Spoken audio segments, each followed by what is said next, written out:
You know that demons are real? I know it's kind of like we don't really like to talk about that. We don't really want to mention that, and it's not really good tea party conversation. But Ephesians chapter 6, verse 12 says, our struggle is not against flesh and blood.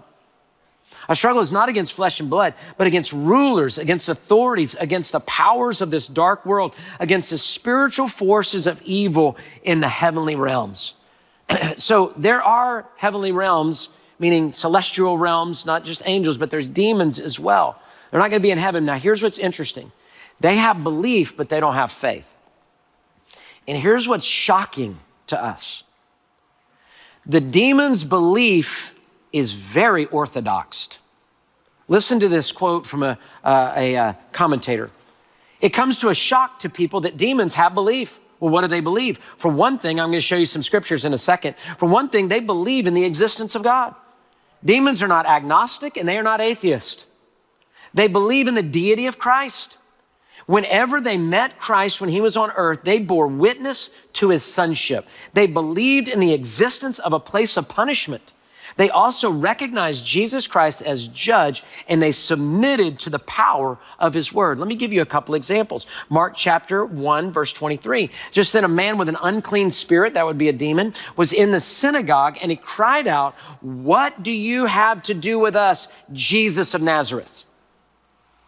Have you come to destroy us?" Punishment. "I know who you are, the Holy One of God." That's a demon speaking that out.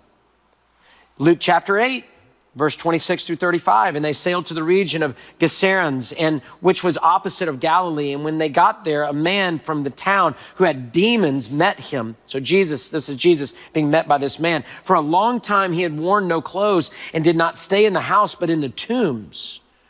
He wanted to be around death, not around life. And when he saw Jesus, he cried out and fell down before him. He fell down before him and said in a loud voice, "What do you have to do with me, Jesus, Son of the Most High?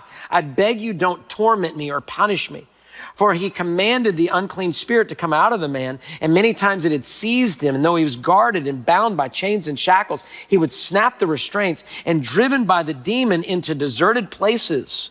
Satan will always drive you to a place of loneliness, or a place of being alone. What is your name, Jesus asked. This is scary. Legion, he said, because many demons had entered him. And then the demons begged Jesus not to banish them to the abyss, judgment. But instead, a large herd of pigs was there on the hillside, and the demons begged him, "Send us into the pigs."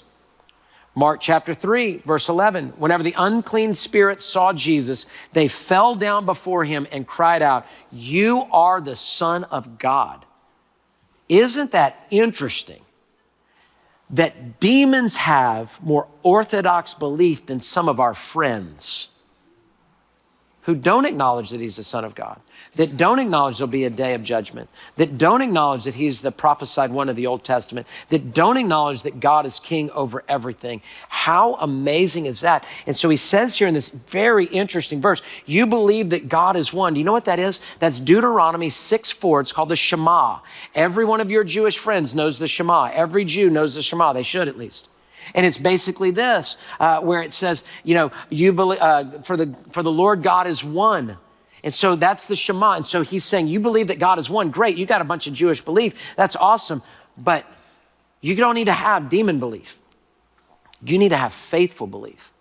So he's calling out basically cultural Judaism, and we would call out cultural Christianity is what we are, what we would say. That's where our tendency is going to be. Thank you for watching. Now don't forget to like and share this video and subscribe to our channel, and let us help you grow closer to Jesus.